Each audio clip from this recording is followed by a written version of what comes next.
Hello guys. तो कहा जाता है कि किसी भी प्रोग्रेसिव कंट्री के लिए वहां का शिक्षा का स्तर जो है ऊंचा होना बहुत जरूरी है। जिस कंट्री का शिक्षा का स्तर जितना ज्यादा ऊपर होता है वो कंट्री उतना ही ज्यादा प्रोग्रेसिव होता है और वो कंट्री उतना ही ज्यादा ग्रोथ करता चला जाता है। और इस बात को जिस कंट्री ने समझा है आज की डेट में, वो कंट्री जो है लगभग देश वर्ल्ड के टॉप 10 कंट्रीज में आता है। चाहे आपका यूएसए है या फिर आपका इंग्लैंड है, ब्रिटेन है, जो भी कंट्रीज है, जो आपके सक्सेसफुल कंट्रीज, जापान, चाइना, इन सब ने स्टार्टिंग में क्या किया, सबसे पहले अपने एजुकेशन सिस्टम को स्ट्रॉन्ग किया, एजुकेशन सिस्टम पे वर्क किया।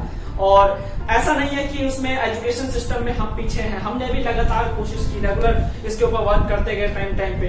लेकिन 2019 में जो अनाउंसमेंट आज हुआ है फाइनली, कि अब जो इस साल जो 34 साल बाद जो लगभग बदलाव आया है, ये बहुत ही एक बड़ा बदलाव है अब तक का हमारे भारत के इतिहास में। एजुकेशन सिस्टम में हमारे भारत में अब तक जो है मेजरली 3 बदलाव किए जा चुके हैं। 3 बदलाव किए जा चुके हैं ऑलरेडी। सबसे पहला बदलाव जो हुआ था हमारा 1968 में, जब इंदिरा गांधी की सरकार थी। उसके बाद जो है राजीव गांधी की सरकार के टाइम पे 1986 में एक बार फिर से बदलाव हुआ था। इसके अलावा थर्ड टाइम 1992 में हुआ था, लेकिन उसके अंदर लिटिल बिट चेंजेस आए थे। उसके अंदर सारा का सारा जो बेसिस था वो 1986 के प्रपोजल पे ही बेस्ड था।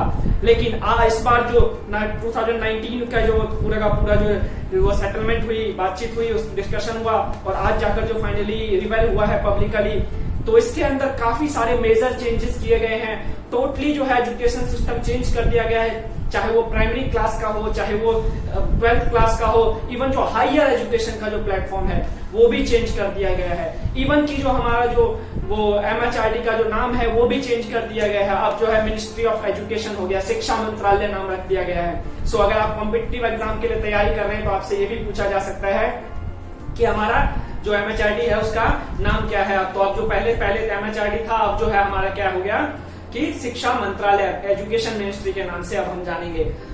इस बार जो चेंजेस हुए हैं, आपका जो 2019 में जो चेंजेस हुआ है 34 साल बाद शिक्षा के स्तर में क्या क्या बदलाव आया, उन सब के बारे में मैं डिटेल में बताने वाला हूं।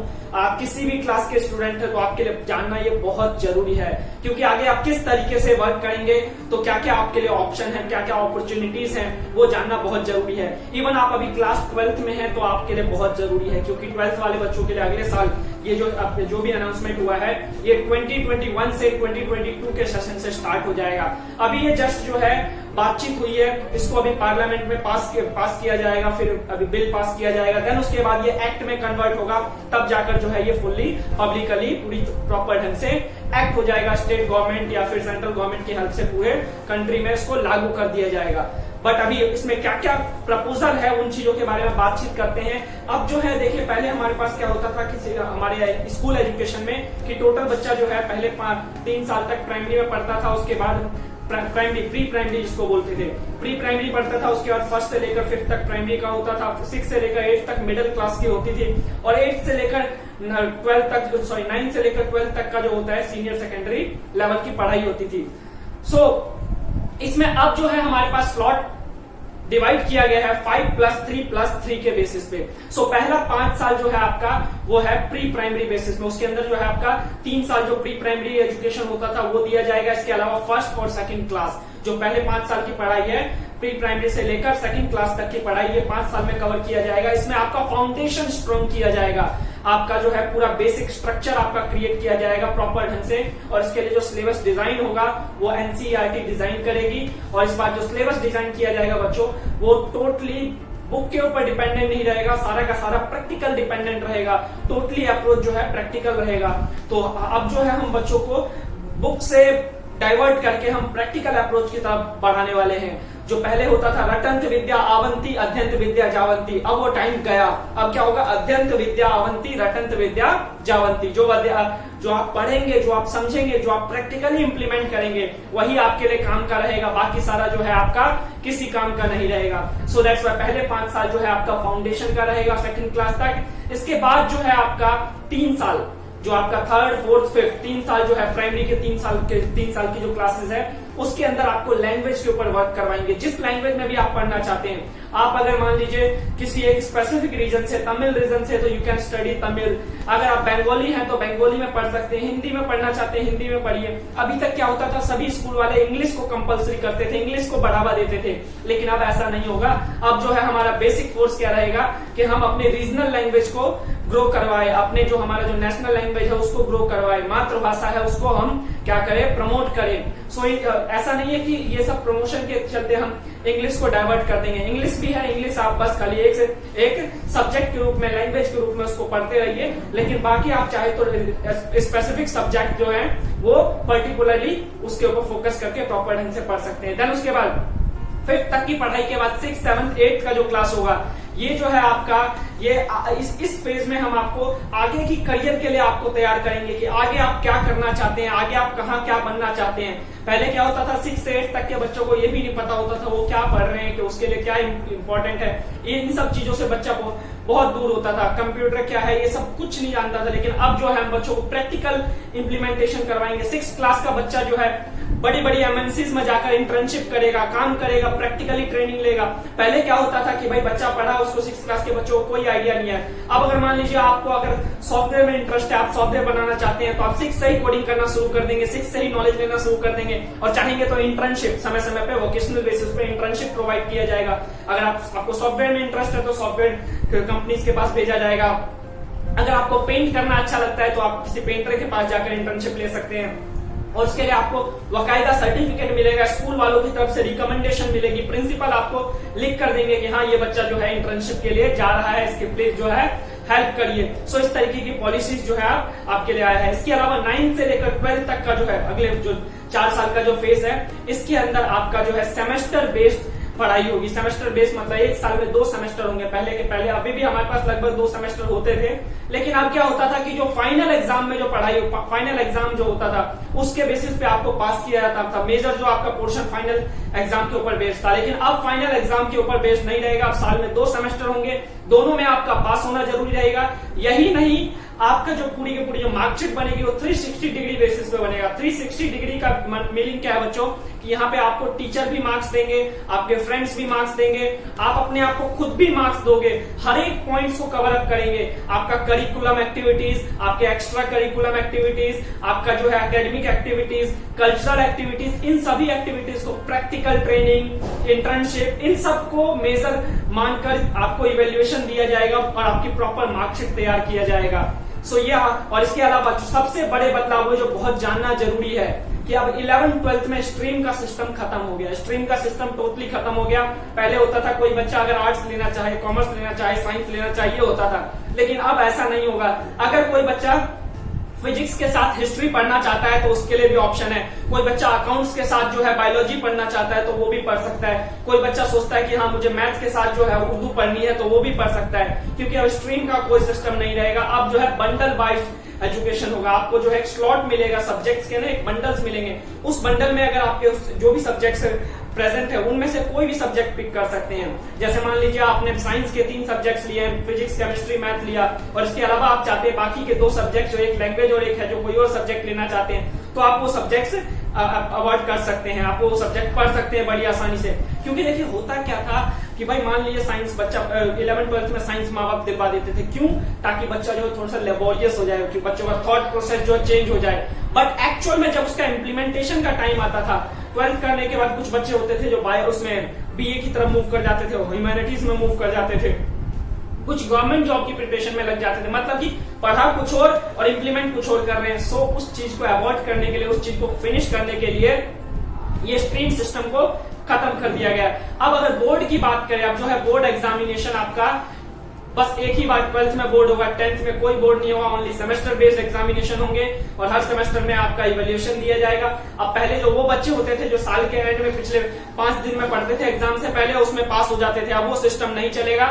जो बच्चा पूरे साल पढ़ेगा उसी को पास किया जाएगा, उसी को अगली क्लास में प्रमोट किया जाएगा। जो पूरे साल मेहनत नहीं करेगा वो आगे नहीं बढ़ पाएगा। सो आप भी अगर अपने दिमाग में ये बात बिठाकर बैठे हैं तो भूल जाइए, आपको पूरे साल मेहनत करना पड़ेगा, तब जाकर आप इवैल्यूएशन कर पाएंगे। पहले कोचिंग सेंटर वाले क्या करते थे, क्रैश कोर्स प्रोवाइड कर देते थे, उसके बेसिस पे बच्चा पढ़ के जाता था और एग्जाम में बैठता था, पूरा लिख के आता था और नंबर मिल जाते थे, लेकिन अब जो है पूरे साल जो बच्चा पढ़ेगा वही सही ढंग से उसको इवैल्यूएशन की जाएगी। इसके अलावा जो है ये था स्कूल लेवल तक की बातचीत। अब जो हायर एजुकेशन में क्या मेजर बदलाव किया गया वो भी जानना आपके लिए बहुत जरूरी है। जो आप अगर आप 12th क्लास में हैं तो आपके साथ आपके पास अगले साल के लिए क्या क्या ऑप्शन है वो समझिए। आप देखिए, अगर मान लीजिए अभी 12th में है, अगले साल जब आपका रिजल्ट आएगा, मान लीजिए आपको जो है रिजल्ट जो है आपके डिजायर्ड नहीं है, आपको इतने मार्क्स नहीं मिले हैं कि आपको अपने डिजायर्ड कॉलेज में एडमिशन ना मिले, तो उस केस में जो है अब आपका कैट एग्जाम होगा, common admission test exam, common aptitude test exam होगा। वो एग्जाम दे सकते हैं, आपके ऊपर चॉइस है। जरूरी नहीं है कि आप 12th के बच्चे हैं तो सबको ही देना जरूरी है। जिसके मार्क्स कम आए हैं वो चाहे तो दे सकते हैं, और फिर उसके बाद उस कैट के मार्क्स के बेसिस पे और 12th के मार्क्स के बेसिस पे आपका एडमिशन होगा। सो दैट्स व्हाई जिन बच्चों के मार्क्स कम आएंगे उनके पास भी ऑप्शन है कि अच्छे कॉलेज में जा सकते हैं, अच्छे स्ट्रीम ऑप्ट कर सकते हैं, अच्छे सब्जेक्ट ऑप्ट कर सकते हैं, उनको भी घबराने की कोई जरूरत नहीं है। सो ये बहुत ही बेहतर अपॉर्चुनिटी आया है आप लोगों के लिए, आने वाले जनरेशन के लिए, आने वाले एजुकेशन के लिए बहुत इंपॉर्टेंट फैक्टर है। और इसके अलावा जो है हमारे पास अब जो है, पहले क्या होता था कि अगर बच्चे ने कॉलेज में एडमिशन लिया, 3 साल पूरा जब तक नहीं करेगा, 4 साल पूरा जब तक नहीं करेगा तब तक डिग्री नहीं मिलती थी। अब क्या होगा, अब बच्चे ने चाहे 1 साल पढ़ा हो, 2 साल पढ़ा हो, 3 साल पढ़ा हो, 4 साल में पढ़ा हो, कुछ ना कुछ उसको ऑप्शन जरूर मिलेगा। अब जो है मल्टी एंट्री मल्टी एग्जिट पे हम वर्क करेंगे। मल्टी एंट्री और मल्टी एग्जिट का मीनिंग क्या है, बच्चा आया किसी कुछ और पर्पस से आया था मान लो इंजीनियर बनने के लिए, उसका बीच में मन नहीं किया, नहीं बनना है, 1 साल किया उसके बाद छोड़ना चाहता है, ठीक है 1 साल बाद छोड़ दे, उसको हम सर्टिफिकेट देकर भेज देंगे कि हाँ आपने इतना किया, जितना पढ़ा उतना आपको उतना का बेनिफिट मिल जाएगा। सो मतलब कि अगर आपने 1 साल पढ़ा तो आपको सर्टिफिकेट डिग्री देकर भेज देंगे। इसके अलावा आपने 2 साल पढ़ा तो आपको डिप्लोमा ऑप्ट करवा देंगे। इसके अलावा अगर आपने 3 साल कंप्लीट किया तो आपको बैचलर डिग्री दे देंगे। अगर आपने 4 साल कंप्लीट किया तो आपको जो है हम उसमें डिग्री के साथ साथ रिसर्च भी दे देंगे, रिसर्च की भी अप्रूवल दे देंगे कि भाई इस बच्चे ने प्रैक्टिकली वर्क किया प्रॉपर ढंग से। तो ये जो बेनिफिट है उन बच्चों को ज्यादा मिलेगा जो है प्रोजेक्ट पे वर्क करते हैं पूरे साल, जो एमफिल वगैरह करते हैं ना, उनके लिए हेल्पफुल है। पहले से ही रिसर्च की डिग्री मिल जाएगी, आगे जाकर हेल्प मिलेगा, पूरा आगे जाकर वर्क करना चाहेगा तो प्रॉपर ढंग से कर पाएगा। और इसके अलावा अब जो है बच्चा एक साथ कई सारी डिग्री ले सकता है, एक साथ कई सारे फील्ड में पढ़ाई कर सकता है। अगर बच्चा चाहे कि हाँ भाई मैं इंजीनियरिंग कर रहा हूँ, इंजीनियरिंग के साथ साथ मुझे बीए भी पढ़नी है तो वो भी पढ़ सकता है, वो भी ऑप्शन है। मल्टी एंट्री मल्टी एग्जिट पे हम वर्क करने वाले हैं। ये सबसे मेजर बदलाव हुए हैं। और इसके अलावा ये सब संभव कैसे है बच्चों, ये जानो, ये जो इतना सारे बदलाव हो गए अचानक से कैसे होगा ये। तो अभी तक क्या होता था कि हमारे पास हमारे जो एजुकेशन के ऊपर बहुत कम खर्चा किया जाता था, और जो भी खर्चा किया जाता था ज्यादातर ज्यादातर अमाउंट है वो टीचर की पेमेंट में चली जाती थी। रिसोर्सेज पे हम वर्क नहीं करते थे, इंफ्रास्ट्रक्चर पे वर्क नहीं करते थे। लेकिन अब जो है ये इस बिल के अंदर ये आया कि 6% जो है हमारी जीडीपी का, 6% बहुत बड़ा अमाउंट है। कहने के लिए 6 है लेकिन बहुत बड़ा अमाउंट है। ये बहुत बड़ा अमाउंट जो है हम अपने एजुकेशन पे खर्च करने वाले हैं। पूरा इंफ्रास्ट्रक्चर, रिसोर्सेज, लेटेस्ट टेक्नोलॉजी लाएंगे, टीचर को भी अच्छी सैलरी मिलेगी। तो पहले जो टीचर होते थे आने से क्लास में कतराते थे, आने के बाद भी पढ़ाने का उनका मन नहीं करता था, लेकिन अब वही टीचर जब उनको अच्छी पेमेंट मिलेगी, अच्छी फैसिलिटीज मिलेगी तो बड़ी एनर्जी के साथ, बड़ी एनर्जेटिक होकर पढ़ाएंगे और एक कंट्री में जो है पूरा टोटली इवोल्यूशन आएगा, पूरा बदलाव आ जाएगा। लेकिन ये जो बदलाव है आप लोगों की वजह से संभव होगा, जब आप लोग भी प्रॉपर ढंग से पार्टिसिपेट करेंगे। सो आप जो भी जिस क्लास में भी बच्चे हैं अपने मन को, अपनी मेंटालिटी को स्ट्रॉन्ग करिए, और आने वाले जो 2021 से लेकर 2022 में जब ये लागू होगा तो उसके बाद आप इसको प्रॉपर ढंग से इम्प्लीमेंट करिएगा, अपनी यूज करिएगा, और कहीं दिक्कत आए तो मुझे कमेंट में बताइएगा, मैं उस दिक्कत को सॉल्व करने की पूरी कोशिश करूंगा। इसके बारे में और भी लेटेस्ट जानकारियां जो रहेगी, जैसे ही कुछ आता है मैं बताता हूँ। ये जो है बस खाली अभी जो है अनाउंसमेंट नहीं है, मतलब ऑफिशियल अनाउंसमेंट नहीं है, अभी बस खाली बातचीत हुई है, ऐसा प्रपोजल क्रिएट किया गया है। अब इसको पार्लियामेंट में पास किया जाएगा, बिल बनाकर पास किया जाएगा, उसके बाद फिर ये एक्ट बनेगा। एक्ट बनने के बाद पूरा इम्प्लीमेंटेशन होगा, स्टेट गवर्नमेंट डीएम एसडीएम की हेल्प से इनेक्ट कर दिया जाएगा, तब ये वर्किंग में आएगा। सो दैट्स व्हाई भी थोड़ा सा ये समय लेगा, लेकिन जब भी लागू हो जाएगा बहुत बड़ा एक समझ लो कि इवोल्यूशन क्रिएट कर देगा, एक ट्रेमेंडस चेंज आ जाएगा सोसाइटी में, एजुकेशन के फील्ड में। ऐसा बदलाव आज तक कभी इतिहास में नहीं हुआ है हमारे। चौथा बदलाव है लेकिन बहुत जबरदस्त बदलाव है। 34 साल बाद चेंजेस हुए हैं, टोटली सिलेबस चेंज हो जाएगा हमारा। अब जो है आपका जो हेडेक है कि 10वीं में नंबर लाना जरूरी है ताकि स्ट्रीम ले पाए, वो हेडेक आपका खत्म हो गया। आपका जो है ये चिंता रहती थी यार मेरे को पढ़ने का मन नहीं कर रहा, कॉलेज में एडमिशन ले लिया, 1 साल बाद छोड़ना है, अब छोड़ दो भाई, बेफिक्र होकर छोड़ दो। अब आप जितना पढ़ोगे उतने का ही सर्टिफिकेट मिल जाएगा। 1 साल किया 1 साल का मिल जाएगा, 2 साल किया 2 साल का मिल जाएगा। मतलब कि पहले होता था बीच में पढ़ाई छोड़ दिया तो कोई यूज नहीं होता था, लेकिन अब अगर आपने बीच में भी छोड़ दिया ना तो उसका बहुत यूज है। इवन 8th के बाद भी पढ़ाई छोड़ दिया तो आप इंटर्नशिप इतने कर चुके हो, किसी भी कंपनी में जाओगे बोलोगे भाई साहब मैंने देखो ये इंटर्नशिप किया 6th क्लास में, 7th क्लास में, 8th क्लास में, और वो तुरंत आपको जॉब ऑफर कर देंगे। तो ये बदलाव हुए एजुकेशन के फील्ड में। तो आज के लिए इतना ही रखता हूं, बाकी बातचीत जो है अगली सभा में करेंगे। तब तक के लिए दुआओं में याद रखिएगा। Good bye, take care.